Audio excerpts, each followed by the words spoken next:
can Protandim help in the management of addictive behavior? And I'm going to talk about a couple of really bad addictive behaviors. Cocaine, which I hope affects nobody in here, and nicotine, which probably has affected some of you in here. And the amazing thing for science is just in the last few years, we've learned how these things work in the brain and what they have in common. And I, for one, was surprised that the mechanism by which cocaine causes addiction is not fundamentally different from the mechanism that nicotine causes addiction. And there have been other papers just published in the last couple of months that extend this, perhaps, to things like food addiction. And if you think about it, they're really not that different. The longing sensation you have for food is a survival value, because if you forgot about it, you didn't get hungry, you wouldn't eat, and eventually you'd lay down and die. So your brain has evolved to keep reminding you of what you need to do and cause you to get hungry and eat, keep your energy levels up. What this story is about is how some chemical substances, some molecules, have learned how to take control of that remarkable system to create their own sense of longing that needs to be satisfied, and paradoxically, to satisfy it acutely. Let me show you how this is now understood to work. This is a brain sliced front to back. And you see right there in the middle, there's a red region labeled N accumbens, nucleus accumbens. That has been designated by scientists who study these things as the pleasure center of the brain. And so it controls a lot of what you do, controls things like hunger, things like desire, and satiation from those feelings. In this particular region of the brain that I'm talking about, the nucleus accumbens, that feeling of satisfaction is due to maintaining a basal level of glutamate. And again, this is a common metabolite. The rest of your body's making it. The brain is putting it to a particular use. And so it's been found just recently that cocaine blunts the activity of this region of the brain to release glutamate by downregulating a gene that enables glutamate to get into the cell. And that gene is called cysteine glutamate transporter, sometimes antiporter. And I'll tell you a little more about how that works. Here's a cell, and the yellow protein you see on the membrane of that cell, labeled XCT, is the cysteine glutamate exchange protein. How does that work? It works exactly like a revolving door on an office building. And what it does is it lets cysteine, one molecule, that's an amino acid, into the cell, but it only lets it in if there's a glutamate inside coming out the revolving door at the same time. That's why it's called an exchanger or an antiporter. And we have a lot of proteins on the cell surface that do exactly that. They let things in, let things out. Some of them actively pump things in and pump things out. Others are passive. This one will let cysteine in only if glutamate comes out. Now, the cysteine is very important, and I had questions this morning about glutathione. Glutathione is an important antioxidant. It's one of the antioxidants dramatically affected by Protandim, because among the 500 genes Protandim regulates are the ones seen here in blue, glutathione synthase, that enables the cell to make its own glutathione. So if that enzyme goes up and more cysteine comes into the cell, you can make more glutathione. That cell is protected from oxidative stress. What we're looking at here is the reverse part of that revolving door. Every time a cysteine comes in, which enables the cell to make glutathione, a good thing, this brain cell pumps out one glutamate. And that glutamate is used to maintain a level of satisfaction in the brain.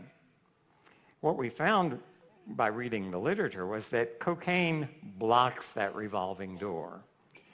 it downregulates that gene. And so if this building, this cell, let's say had 100 of these revolving doors letting cysteine in, glutamate out, after taking cocaine for a month or two, you might only have 25% of those revolving doors still functioning. Okay, that's a concern. How does that manifest?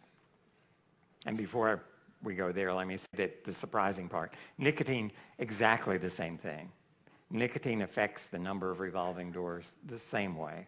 So it decreases your brain's ability to make glutathione and decreases the brain's ability to secrete this important neurotransmitter.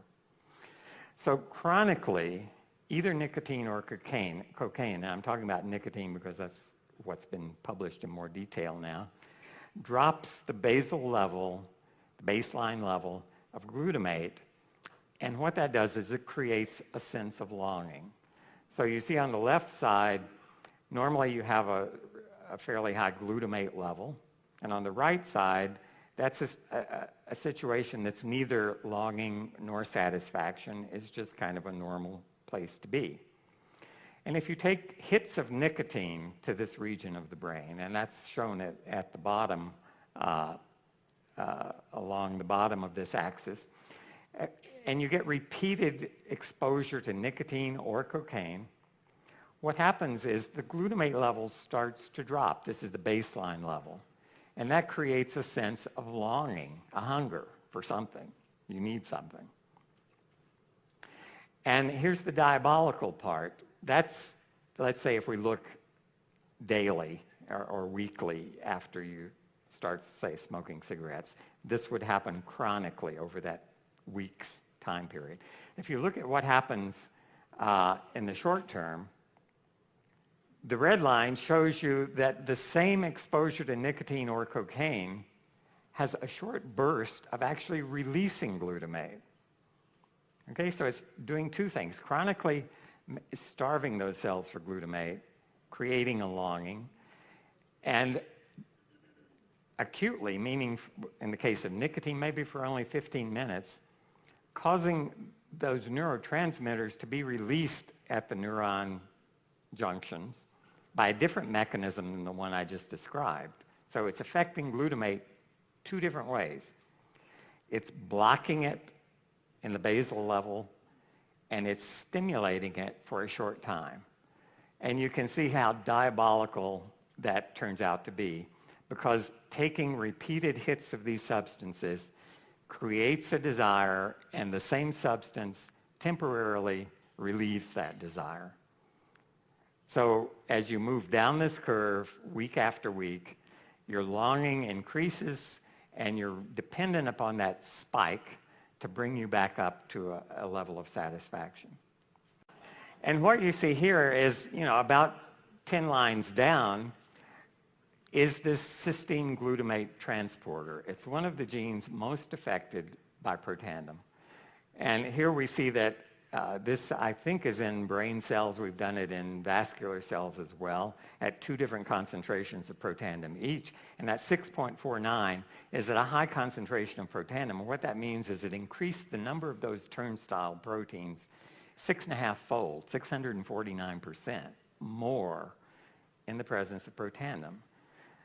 And this is it in bar graph form, showing you first what nicotine does. And so we're starting with normal, healthy cells, normalizing their level of this turnstile protein that's causing this problem before and after nicotine. And what you can see is the nicotine really represses the expression of that protein. So the cells don't have these revolving doors. They can't get cysteine in to make glutathione. They can't get glutamate out to satisfy your brain.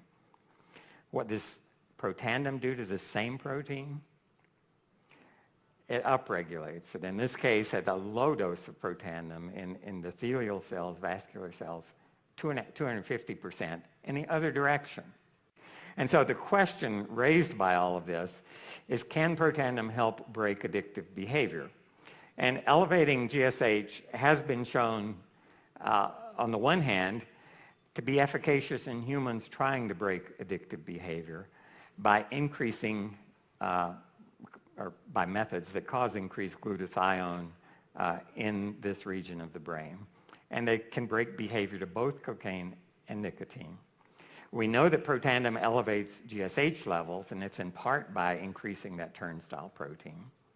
And what we found is that, or what has been found by others, is that that turnstile protein is also important in preventing this longing sensation from developing in the brain. So the turnstiles are absolutely essential. And then finally, anecdotal evidence, much of which I gleaned from you at the last Elite Academy, and a lot since then, suggests that indeed Protandim might be a useful adjunct, and that clinical trials to really prove this are probably an appropriate question for us to ask.